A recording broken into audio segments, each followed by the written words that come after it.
Welcome to this fourth stage in our long journey in the world of wines and wines of the world.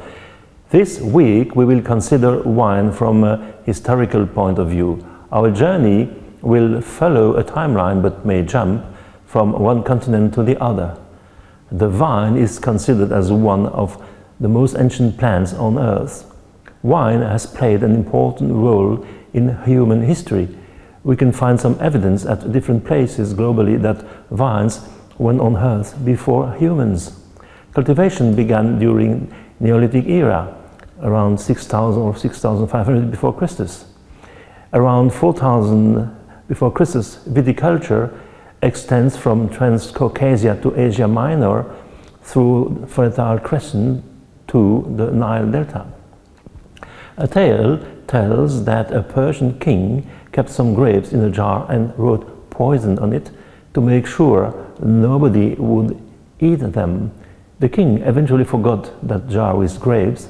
One of his harem ladies, whom he banished, wanted to commit suicide and drank what was inside the jar.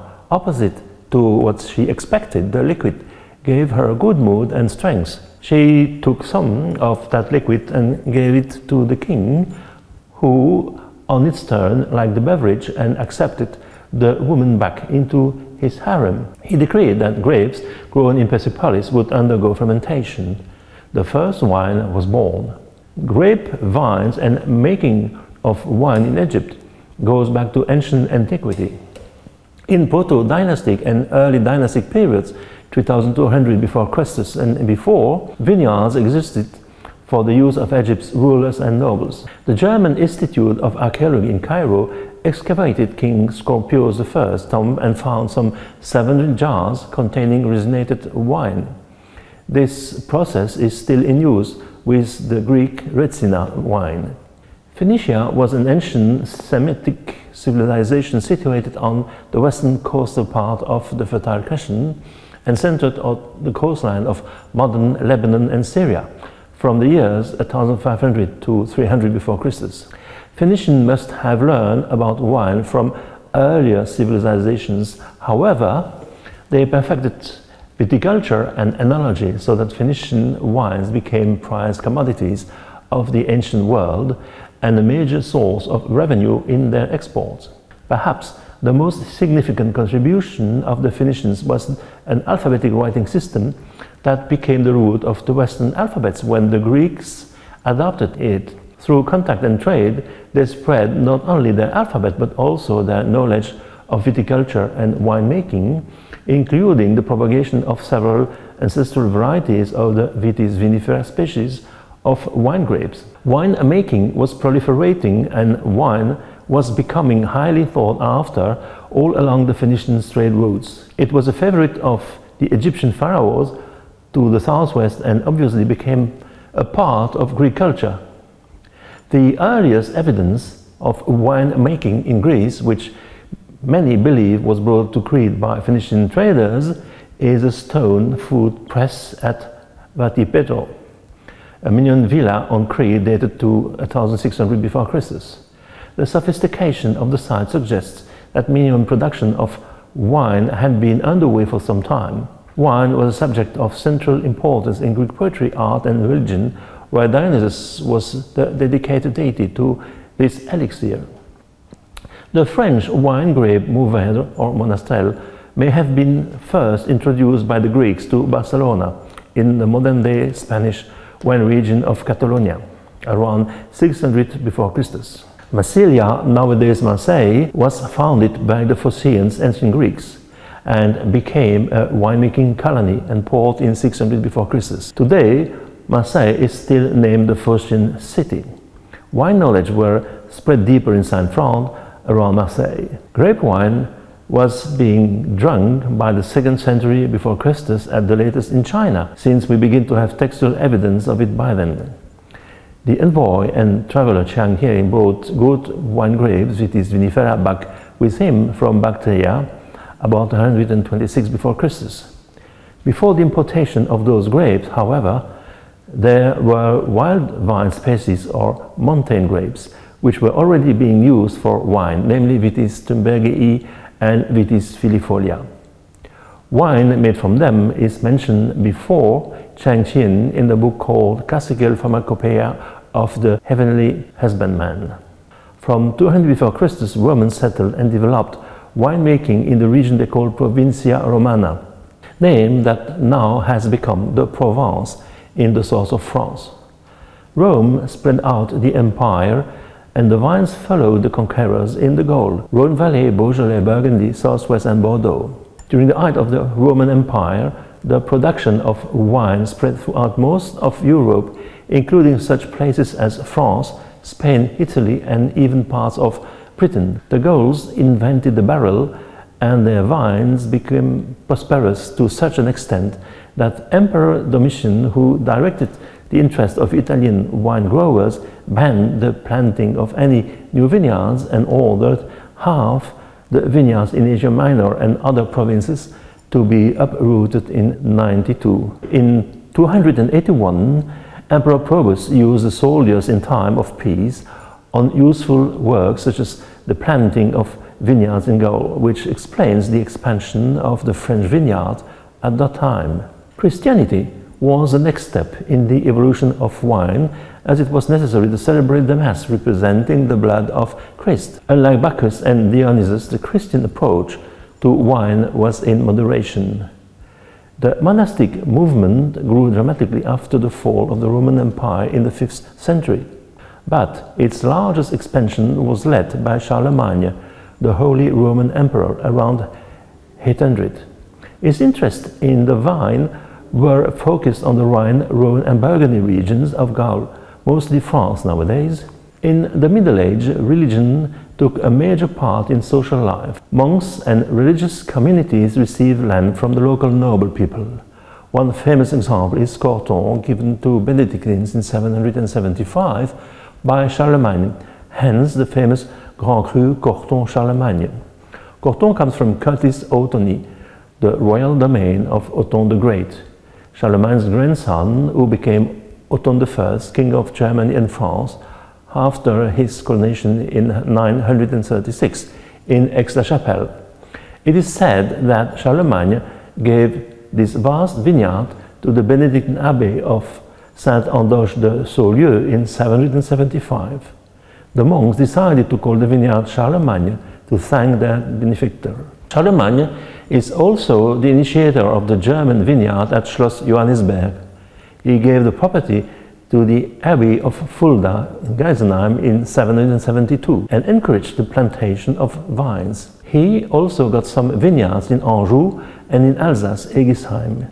The two most influential monk orders were the Benedictine and Cistercian monks. The order of Cistercians was founded in 1098 when monks from the Benedictine Abbey of Mollem left to form their own monastery in nearby Citeaux, France, Cistercium in Latin. They kept meticulous records, and their viticultural studies and advances were extensive. Under the monks, the vine moved all over Europe. During all that period of time, monks developed their skills and knowledge, setting strict methods regarding training and pruning the vines, selecting grape varieties. They are at the origin of two major features of Burgundy, climat and clos.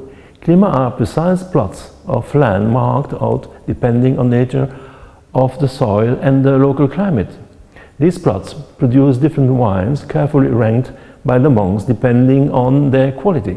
Clos are climats surrounded by walls constructed by the monks to protect their vines from animals and theft, using stones coming from the soil of their climat. Those clos and climats were close to villages in order to avoid transportation.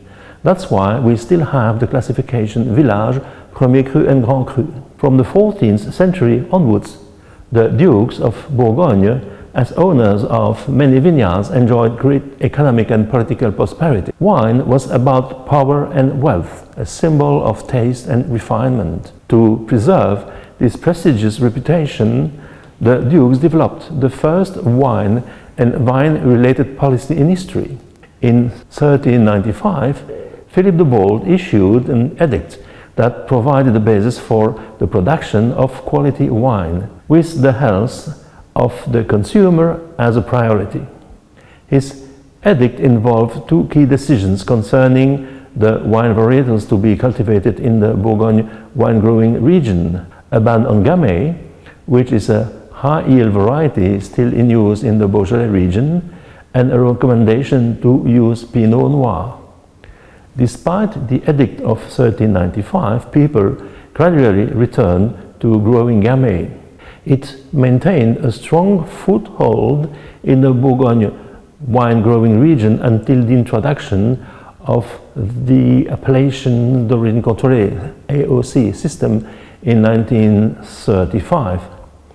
At that moment, the reorganization of the Bourgogne wine-growing region favored the Chardonnay and Pinot Noir grapes, which now represent over 80% of all vines planted in the region. The 1305 election of Pope Clement V was followed by the move of the papacy from Rome to Avignon in the south of France on the Rhone River, where we have now the well-known Châteauneuf-du-Pape, Pope's new castle. During this time, the wines of the Rhone and Burgundy region received a high profile due to their preference by the Avignonese popes. The next big jump took place during the Age of Discovery. The exploration of trade routes and new sources for gold, oil, wine and spices began with Portuguese discovery of Madeira in 1419, followed by the Spanish, Columbus and later Cortés, the French, English and Dutch, South Africa. On March 20th in 1524, Hernán Cortés, governor of New Spain in the 16th century, ordered each settler to plant 1,000 feet of vines per 100 native Indians. Vines were cultivated immediately by missionaries who needed wine in order to celebrate Mass. They were the ones who transformed inhospitable deserts into areas of cultivation and wine growing. Jesuits and Franciscans consolidated the variety of grapes planted by other friends and gave it a special name, the mission grape. Today, this variety is known all over South America as Criollo. Spaniards grew vines in Coahuila and produced the first American wine in 1574. About 2 decades later, with the support of King Felipe II of Spain, they created the vineyard of San Lorenzo, today Casa Madero, in the town of Santa Maria de las Parras. This spread into California through the advance of a series of missions by Father Junipero Serra. In the mid-1500s, Jesuit missionaries brought viticulture to South America. This introduction began in Chile and spread to Argentina. The production and consumption of wine in Argentina dates back to over 400 years ago, when the first specimens of Vitis vinifera were brought to the Americas by the Spanish colonizers in the early 16th century. In 1551, the first vines were planted in Argentina, spreading rapidly in the central, western and northeastern areas of the country. Favored by the optimum soil and weather conditions of the Andean region, the wine-making industry experienced rapid, extensive growth. The Catholic priests who came to these lands planted vineyards near their monasteries to ensure the provision of wine for the celebration of Holy Mass. In South Africa, well, it was in 1652 that Jan van Riebeek landed at the Cape tasked with establishing a garden provision VOC ships. VOC stands for Verenigde Oost-Indische Compagnie, United East India Company. The first vines arrived in 1655, imported from France, the Rhineland and Spain. Naturally, these were planted in the company's gardens, 6 acres of which survive as a botanical garden in central Cape Town to this day. Jan van Riebeek's diary entry of February 2nd, 1659 reads, "Today, praise be to God, wine was pressed for the first time from Cape grapes, and the new must was tasted fresh from the vat." Chilean wine history begins with the arrival of Spanish conquerors in the middle of the 16th century. The missionaries introduced the vines during the Catholic Mass rituals. It is believed that the first vineyards in Chile were planted by Francisco de Aguirre Copiapo between 1784 and 89. Chilean wine exports increased and competed in the international wine market with other European wines. In 1831, in total, there were more than 19 million of vines which were planted in Chile. The industrialist Don Silvestre Ochagavia Ecazarreta founded a Chilean winery in 1851 and introduced different wine varieties such as Cabernet Sauvignon, Merlot, Pinot Noir, Riesling, Sauvignon and Semillon. This marked the beginning of the modern wine industry in Chile. Here in Chile, the vines are very easily adapted to the climate. A very interesting fact is that Chile is the only producer of wine on a large scale that has never had an outbreak of phylloxera. Dom Pierre Perignon arrived at the Abbey of Auvilliers in 1668 at the age of 30. He immediately showed a great acumen for winemaking and soon became the maître de chai. Dom Perignon is reported to be the one who invented the méthode champenoise to produce sparkling wines thanks to a second fermentation in the bottle. In fact, the method was already used to produce another, less famous sparkling wine, the Blanquette de Limoux, method discovered by another Benedictine monk at the Abbey of Saint-Hilaire in 1531. On the other hand, the blend of different wines, assemblage from different parcels, is his credit, and this is what makes the difference between a genuine champagne and any other sparkling wine. A few words about noble rot of Botrytis cinerea, which is a fungus that develops on grapes. The botrytis are very famous. Tokaj in Hungary, Spätlese in Germany, Sauternes in France. Many processes are often the reason of unwanted events. 1630, first discovery of noble rot in Hungary, Tokaj. There is a legend that says that because the Hungarians, vintners, were fearing a Turkish attack, the harvest has not been completed on due time and left for a while, with as a result the development on noble rot on the grapes. There are also some stories about the Sauternes, but it was in France during the mid-18th century that the first evidence of the use of noble rot was written. Indeed, an intendant of Guyenne wrote in 1741 that harvest takes place when the grapes are almost rotten and was carried out several times to give a sweeter wine. Germans claim to have invented the Spätlese in the Rheingau region near Geisenheim. Well, this was in 1775, quite a lot after the Hungarians created their Tokaj by accident. This is their story. In Johannisberg, it was a messenger holding the official authorization for the start of the grape harvest from the Prince Bishop in Fulda, who arrived a few weeks too late. Grapes were botrytized and the harvest was considered as lost, but poor winemakers wrote the grapes in any way, with the result we all know. We are in the 18th century and in Germany, so I think I must say a few words about the famous wines from Franken, Würzburg. I got the unique opportunity to take part in a private wine tasting event in the residence cellar in Würzburg, and indeed, those wines are excellent. I bought some of a very old winery, Hans Wersching in Iphofen, existing since 1630. The main reason why I mentioned Franken wine, beside its quality, is a special bottle they are using, the shape of which being protected by EU regulation since 1989. The so-called Boxbeutelflasche exists in the early 18th century. In 1726, only the best wines coming from the vineyard Würzburger Stein, produced by the city's own winery, the Bürgerspital, could use that type of bottle. Later, other wineries in Franconia were also allowed to use that very specific to the region type of bottle. As I said earlier, the Boxbeutel bottle enjoys the status of a protected bottle shape within the European Union since 1989. However, that protection is not limited to Franconia. In Germany, some wines from the Baden-Württemberg may also make use of it, as in some parts of Italy, Greece and Portugal. In Australia, the origin of wine making started in 1788, when wine cutlings were delivered to shore by Captain Arthur Phillip. Even though these vines were unsuccessful, The settlers ventured afield and found a very good quality soil, which led to the beginnings of the Austrian wine industry. By 1854, the first wine export to the United Kingdom had been formally recorded. New Zealand, 1819, New Zealand's wine industry is as old as European settlement.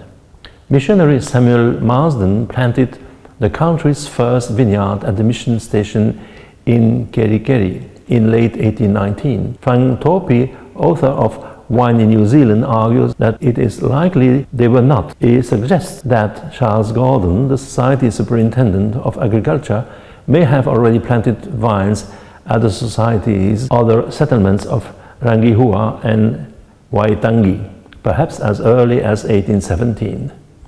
The arrival of British resident and wine enthusiast James Busby in the Bay of Islands in 1833 marked the real start of winemaking in New Zealand. Busby had learned the craft in Bordeaux and had written 2 books on grape growing and winemaking. 1849, Count Agustin Alasti arrived in California, and in 1856 he set his sights on Sonoma, a place where his friend General Marvano Vallejo was already installed on what was already known as Buena Vista Ranch. The Count constructed an elaborate home and a beautiful stone winery and planted his first Sonoma vineyards. Louis Pasteur, 1822-1895. During the 19th century, it is impossible to talk about vines without mentioning the work of French scientist Louis Pasteur, who is considered to be the father of modern enology. His research enabled a better understanding of the ethanol fermentation process, as we studied in week 1. Scientist Louis Pasteur came up with the food preparing process known as pasteurization. He also developed a vaccination for anthrax and rabies. 1855, the Médoc classification. The 1855 classification of the Médoc red wines, left bank of the Gironde, is the most famous and influential wine classification in existence.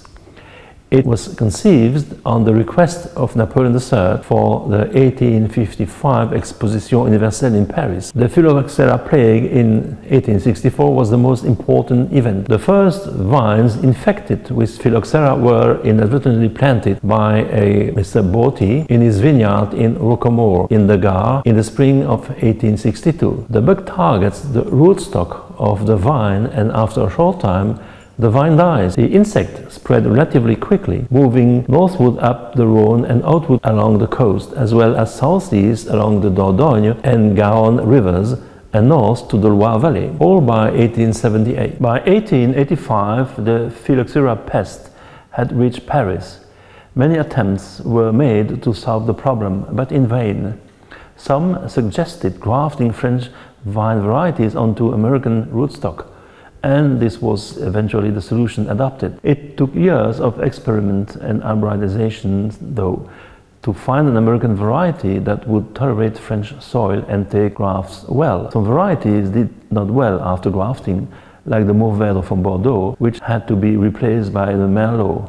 In other words, most of the wines classified in 1855 were rated on a Mourvèdre base, not on the current Merlot blend. The AOC in 1935, some visionaries could see that more needed to be done. Much credit for driving reform is given to Baron Leroy and his pioneering work in Châteauneuf-du-Pape, in the southern Rhône, just north of the historic city of Avignon. His work helped convince the authorities to undertake the formation of the INAO in 1935, Institut National des Appellations d'Origine, as the body with the legal responsibility for administering appellations in France. The INAO is to this day the ruling body in France for the rules that govern the appellations. Now about Thailand. Wine grapes, Malaga Blanc or White Malaga, were first introduced to Thailand from France in 1685, along with half a dozen bottles of Red Bordeaux as a gift to King Nari the Great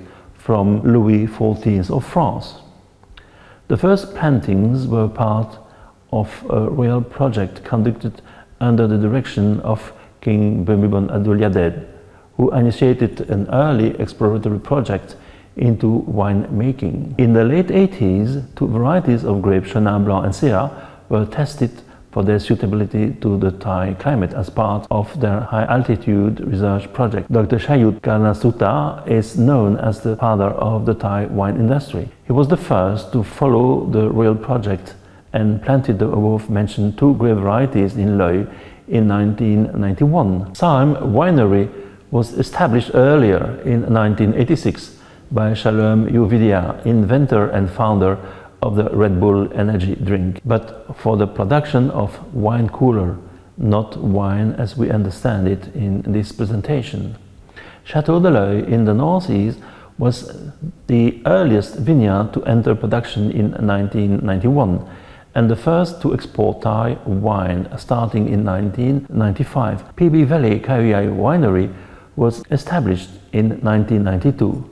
Château de Brume began its vineyard development in 1997, Grand Monte in 1999.